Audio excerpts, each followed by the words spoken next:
The following is a presentation of the Eagles Sports Network.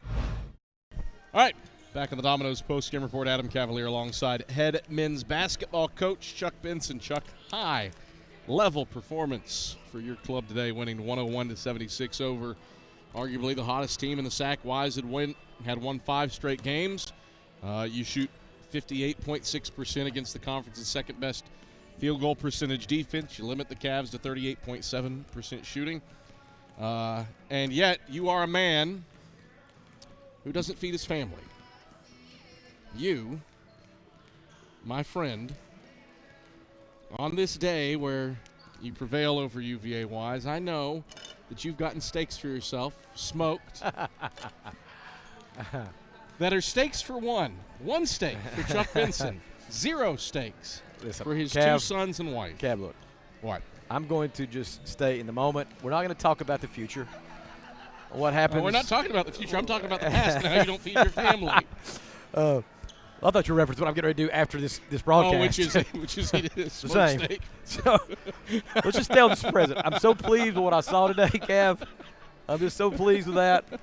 I love what we showed defensively today, and of course we had some guys that really got going and making shots, and those shot making and stellar, really strong defense is a good winning combination.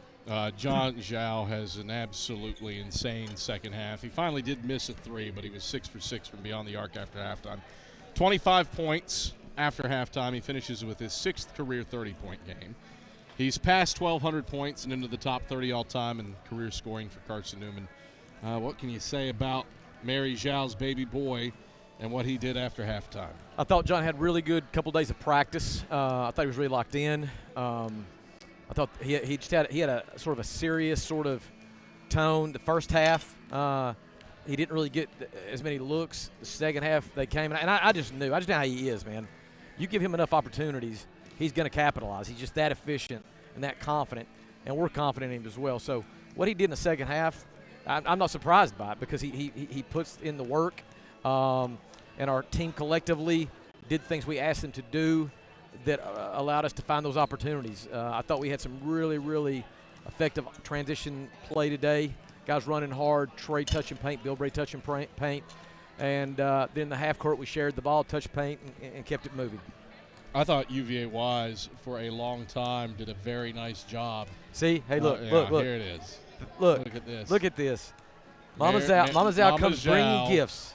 Look at this. With cookies. Look at she this. said, did you hear just Jake? He said, those are my cookies. We're taking them to the house. Those are his cookies, but it's my house. And them cookies are going to my house. Thank you. Thank you, Miss Al. Thank you. Thank you. Thank you. I'll be eating her fine cooked meal later on. Well, you better save some for me, though. I'll save some for you, Will you, though? Will you, though? Are you really, though? Will you, though? Time will tell. He had a phenomenal game. Yes. I give Wise a lot of credit. Yes. It felt like there were multiple moments in this game where you had delivered the knockout punch.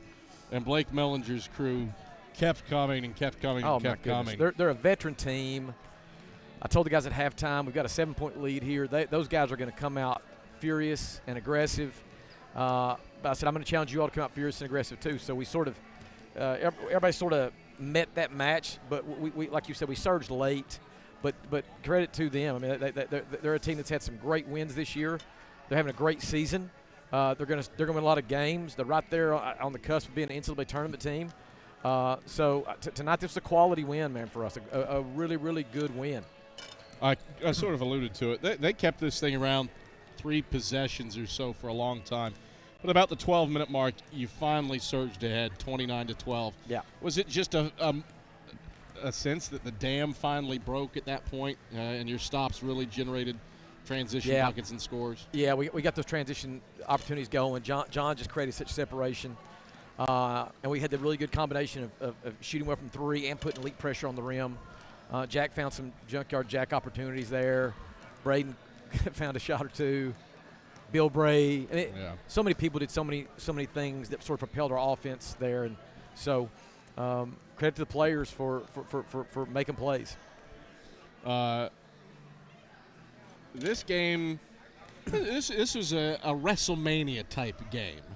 A lot of different storylines interweaving. Okay, fair enough. You see where Yeah. in the first half, I thought it was a really intriguing chess match when Evan Ramsey got into foul trouble. Just tell me you're not thinking I'm the Vince McMahon in this storyline. No, you're not the Vince. Okay. I'm not trying to cancel Okay. you. Okay. I'm not trying to cancel I you. want to clarify. Give me a Ric Flair. No, I won't even do that. I'm not going to give you a Hulk Hogan. How about Stone Cold? No. You're not. No, not you. Don't. Too different a personality. We'll go into that later. I'll explore that at some point later this season. But I felt like that was part of the storyline in the first half. Yeah. Evan Ramsey picking up 2 quick fouls. A gutsy decision by Blake Mellinger to play him heavy minutes. Yeah. And watching his game evolve and transition as he played the final roughly 8 minutes of that first half with 2 fouls. While you tried to attack him, the game within the game. Yep. How did that change the first half's he rolled it. A lot of data suggests that you can still play guys with 2 the first half and be safe. I don't subscribe to that data service.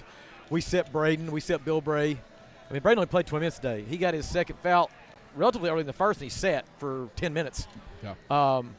But credit to Blake for having the courage to do that and the trust and confidence of the guys to play without fouling. He and Wingfield both, and Wingfield was just a monster today, especially the first half. He played those guys with 2 the first, and we really couldn't exploit that. And then, of course, when you go in the second half with 2 fouls, everything's even basically. Matt Bilbray, you alluded to him. Resets his career high, and he was perfect. Yeah. 6 of 6 from the field, 2 of 2 from deep. He ends out 4 assists and finishes with a career high 15. Your point guards were pretty darn good today. Yeah. 19 from Trey, 15 from 8 assists, Matt. 9 rebounds. Yeah. Trey had his moment in the sun. Yeah. Last time out against Newberry. So focus on Matt for this question. What did you see from just the a guy baby? A guy that's I think he's evolved now to maybe toddler status at this point, Cap. Little toddler Bill Bray. He's no longer baby boy Bill Bray. His confidence is booming. He knows that we got trust in him. Most importantly, he's got street cred with his teammates. And of course, with he and Trey being such a really nice 1-2 punch, if one of them's always on the floor, you put the ball in their hands and they can score, they can touch paint, they share it with other teammates, they're good in transition. We've got a really nice little thing there with those guys.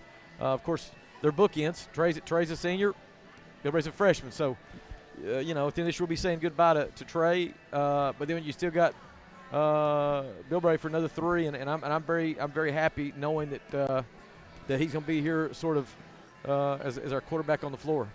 You alluded to it, a really quality performance defensively, limiting the Cavs to 38% shooting. That was the team coming in averaging 81 a night on 47% shooting.